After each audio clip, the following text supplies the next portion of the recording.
kita golongan orang beriman dan beramal soleh yang merupakan ahlul jannah, penduduk surga. Allahumma amin.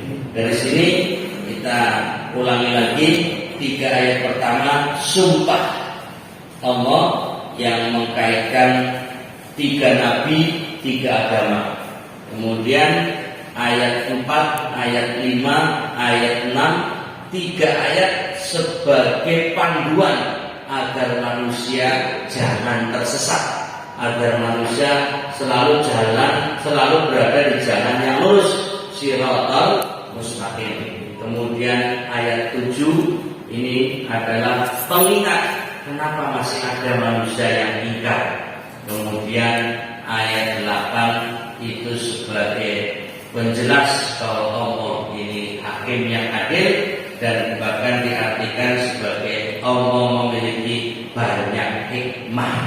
Nah, ini berkaitan dengan poin-poin dari surat At-Tin ayat 1 sampai ayat 8. Kemudian kita masuk secara detail yaitu syarah mufradat. Diawali dengan wattini wazaitun. Diawali dengan huruf wawu. Huruf wawu menunjukkan makna qasam, yaitu sumpah Allah. Ya, itu sumpah. Allah bersumpah dengan memakai nama kedua pohon tersebut, mengingat kedua pohon itu banyak mengandung manfaat dan khasiat.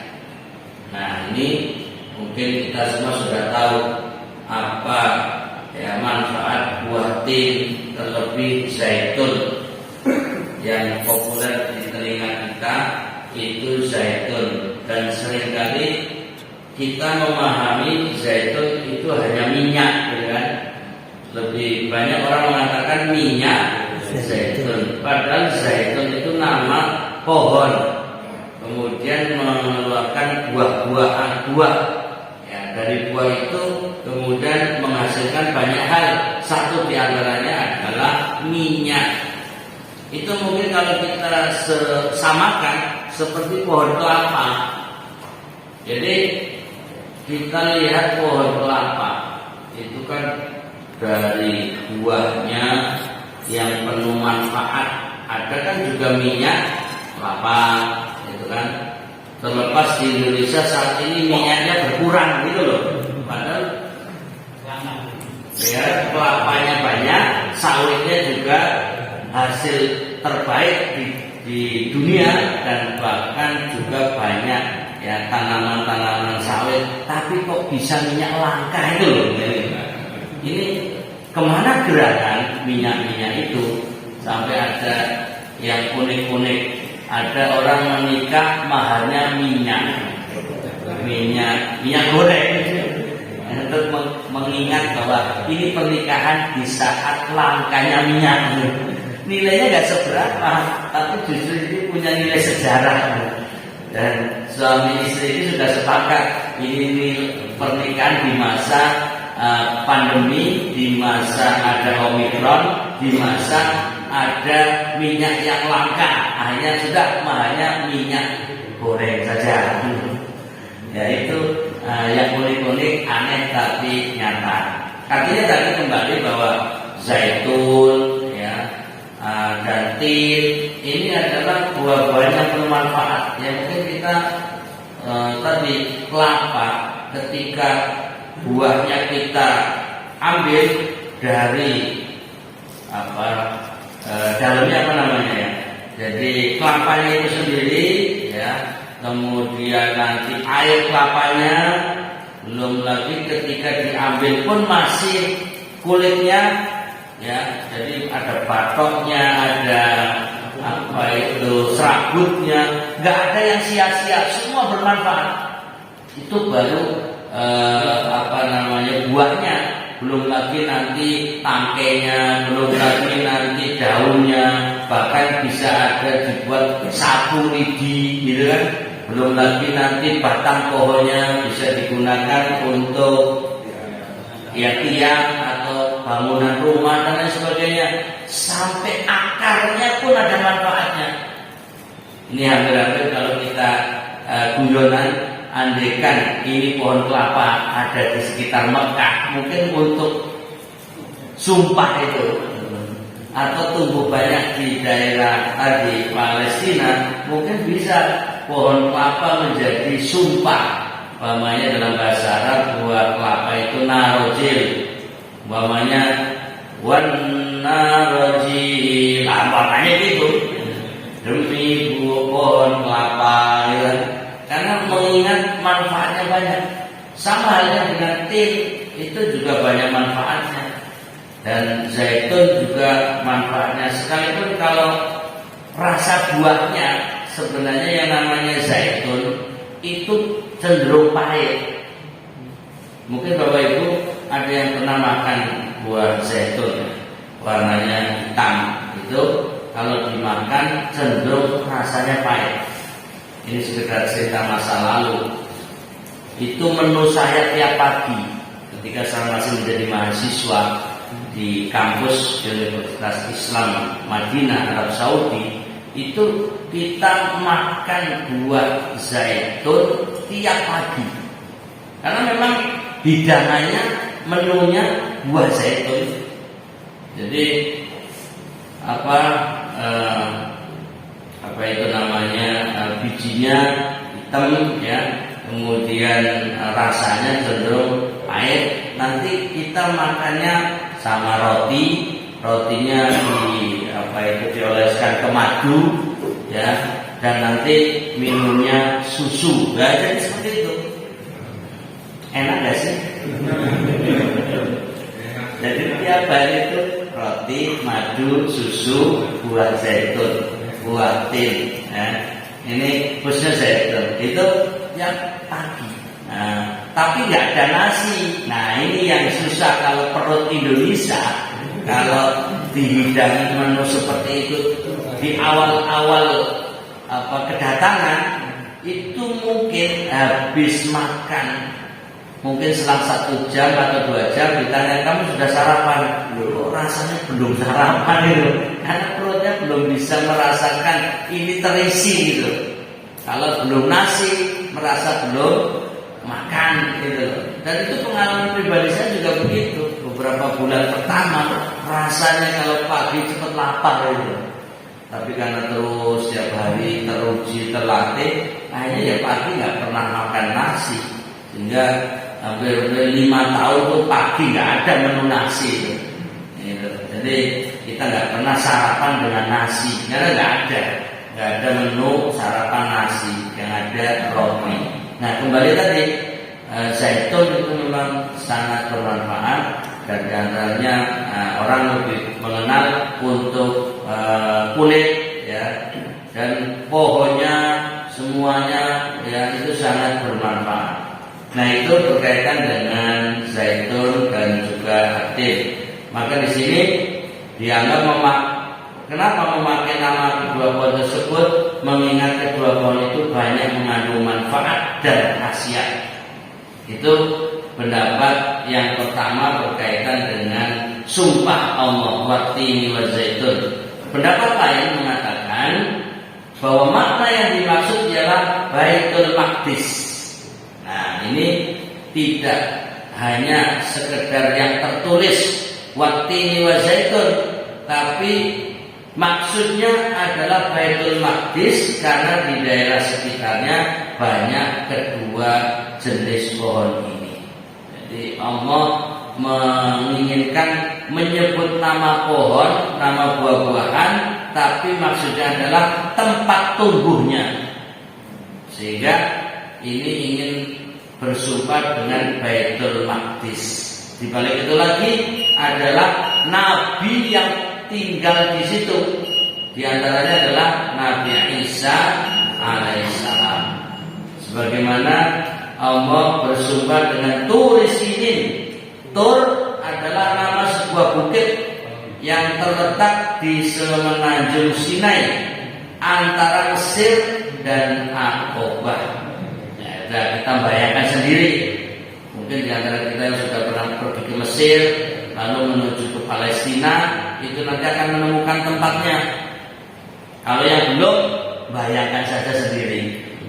Atau kita bisa melacak zaman sekarang, bisa di berbagai media ya, itu bisa mendapatkan ya seperti di Google Map atau mungkin di YouTube, kita bisa melihat di gambaran bagaimana bukit ya, Bukit Tur, yaitu dimaksud adalah Sinai.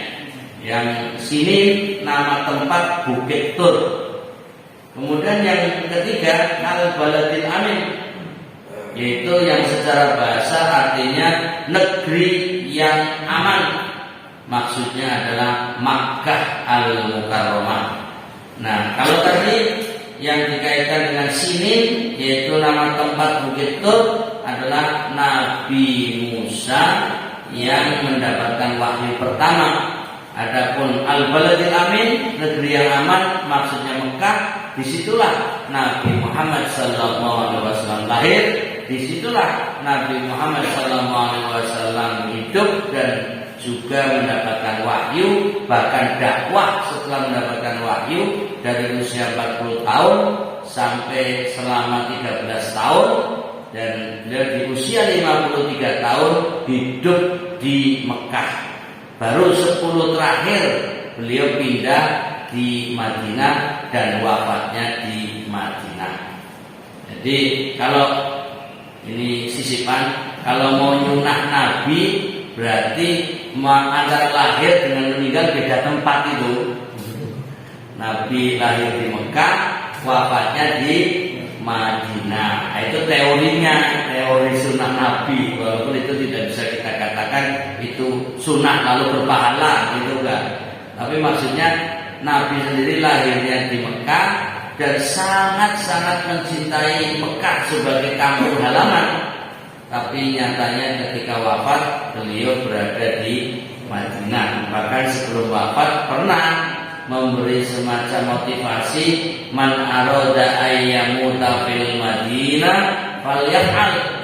Siapa di antara kalian yang menginginkan mati atau meninggal wafat di Madinah, silakan lakukan, usahakan, upayakan. Sampai saya pernah guyonan, waktu saya masih tinggal di Madinah di Arab Saudi, wah ini kalau mau nyunah Nabi mati nih begini wae gitu. Ditunggu-tunggu 5 tahun ya mati-mati. Memang takdirnya masih panjang umur. Jadi itu sebagai gambaran bahwa Mekah itu dengan istilah hadzal baladil amin, dan maksudnya adalah Nabi Muhammad SAW. Sehingga tadi kita ulang bahwa ayat 1 untuk menggambarkan Baitul Maqdis, ya, walaupun tin dan zaitun adalah Baitul Maqdis Nabi Isa. Kemudian ayat 2 Turi Sinin, yaitu Bukit Sinin, itu adalah Nabi Musa. Wa hadzal baladil amin, Mekah maksudnya adalah Nabi Muhammad SAW. Dan di balik itu adalah Nabi Isa dikaitkan dengan Nasrani, Nabi Musa dikaitkan dengan Yahudi, Nabi Muhammad adalah membawa ajaran Islam. Jadi saling terkait satu dengan yang lain. Kemudian selanjutnya ahsani takwim, bentuk dan jiwanya paling baik. Ini yang perlu kita syukuri. Maka sungguh sangat menghinakan kalau ada yang mengatakan manusia asalnya kerak. Nah, ini yang sangat menghinakan. Bagaimana seorang manusia yang diciptakan ahsani takwim, lalu tiba-tiba ada pendapat yang katanya berdasarkan analisa, berdasarkan penelitian, ternyata manusia berasal dari kerang. Dan itu diyakini, bahkan diajarkan, lalu menjadi kurikulum di sebuah pendidikan seperti tingkat SD umpamanya. Ini sungguh sangat menyesatkan. Tapi kita sendiri dulu-dulunya kayaknya juga ikut meyakini itu loh. Termasuk saya dulu waktu SD ya gitu. Karena dikasih tahu bahwa manusia berasal dari kerak. Ya teko manut Pak Guru. Pak gurunya ya manut karo buku. Bukunya ya berdasarkan kurikulum yang diyakini. Lalu diarahkan bahwa manusia berasal dari kerak. Satu sisi kita mendapatkan ajaran, namanya di SD itu ada pendidikan agama, ya, pelajaran agama mengatakan kita keturunan Nabi Adam. Tapi begitu kita pelajaran itu apa maksudnya? Biologi, dulu istilahnya IPA ya, ilmu pengetahuan alam, itu salah satu sisipannya manusia berasal dari kerak. Loh kok iso dua guru kok beda nih? Tapi ketika mereka bertemu ya masalah itu, kayak nggak ada beban gitu loh. Padahal kalau kita amati dan kita pahami, kita telusuri, ini sungguh sangat menistakan dan ini sungguh sangat menghinakan manusia itu sendiri. Karena manusia hakikatnya adalah ahsani takwim, berbeda dengan kera. Ya walaupun mungkin orang-orang ada yang memirip-miripkan, berarti yang orang memiripkan dialah dia. Wah itu manusia memang itu benar itu. Apa? Mirip kera. Berarti benar itu teori Darwin yang mengatakan bahwa manusia berasal dari kera. Tapi percaya, yo udah percaya itu mirip, yo gue wajar keturunan. Kalau memang yakini, seharusnya kita menolak. Dan kalau perlu kita meminta hal itu tidak lagi diajarkan, karena itu penyesatan bagi umat Islam, bahkan bagi seluruh manusia. Ya, harusnya tiga agama tidak akan meyakini itu, baik itu agama Yahudi, agama Nasrani, agama Islam, harusnya menolak teori Darwin yang menyatakan manusia berasal dari kera. Karena tiga agama besar di dunia ini adalah agama samawi yang sepakat bahwa manusia adalah berasal dari keturunan Nabi Adam alaihissalam. Apapun agamanya, mau Yahudi, Nasrani maupun Islam, seharusnya satu keyakinan. Tapi anehnya kok ya mengajarkan itu gitu. Ada apa gerangan? Nah, ini. Jadi ayat ini harusnya kita yakini dan sebagai alat penolakan terhadap asal usul manusia. Kalau di dalam Al-Quran ada manusia yang jahat lalu Allah rubah menjadi kera, itu malah ada kera berasal dari manusia karena Allah menghukumnya. Tapi tidak ada ceritanya manusia anak keturunan kera gitu. Nah, jangan-jangan ada manusia yang selingkuh sama kera yang bohong, lalu menghasilkan antara manusia dengan kera, itu urusan lain. Nah ini asfala safilin. Itu berikutnya suatu pendapat menyebutkan bahwa yang dimaksud ialah manusia yang menempuh jalan buruk atau tercela yang akhirnya menjadikannya sebagai makhluk hidup yang derajatnya lebih rendah daripada hewan. Nah ini untuk waspada, jangan sampai berjalan asfal safilin, yaitu yang serendah-rendahnya, karena itu nanti derajatnya bahkan lebih buruk dari hewan. Tapi ada pendapat lain yang mengatakan bahwa makna yang dimaksud dari asfala safilin ialah ketika manusia sudah pikun dan mencapai umur yang sangat tua. Ya ini kalau kita memahami pendapat ini, ya asfala safilin digambarkan sebagai manusia tua yang pikun. Nah kalau pendapat ini yang diambil, maka ayat berikutnya menjadi jaminan bahwa illa, yaitu kecuali orang yang beriman dan beramal soleh. Nah harapannya orang yang benar-benar beriman, orang yang terus-menerus istiqomah beramal soleh, teorinya bebas dari pikun. Yang mudah-mudahan kita semuanya sehat walafiat, jasmani dan rohani sampai akhir hayat, husnul khotimah. Amin. Tidak ada kepikunan yang menimpa kita semuanya. Amin ya rabbal alamin. Kemudian ghairu mamnun, tiada putus-putusnya atau tidak disebut-sebutkan kepada mereka. Nah ini maksudnya adalah terus mengalir, terus mendapatkan kebaikan sekalipun ya sudah meninggal karena efek dari iman dan beramal soleh. Dan akhirnya ahkamil hakimin, yaitu hakim yang seadil-adilnya. Tetapi pendapat lain mengatakan bahwa artinya yaitu atau ialah banyak hikmahnya. Catatan 6 bahwa hikmah ialah memperoleh perkara yang baik melalui perkara yang hak, melalui ilmu pengetahuan dan akal. Hikmah dari Allah Subhanahu wa taala ialah mengetahui segala sesuatu dan menguasainya secara bijaksana. Demikian kita membaca hanya sampai syarah mufradat, adapun makna keseluruhan dan juga penjelasan dan pelajaran, monggo silakan meluangkan waktu masing-masing untuk membacanya. Dan kita baca bagian akhir saja, halaman 114 itu sebagai penutup.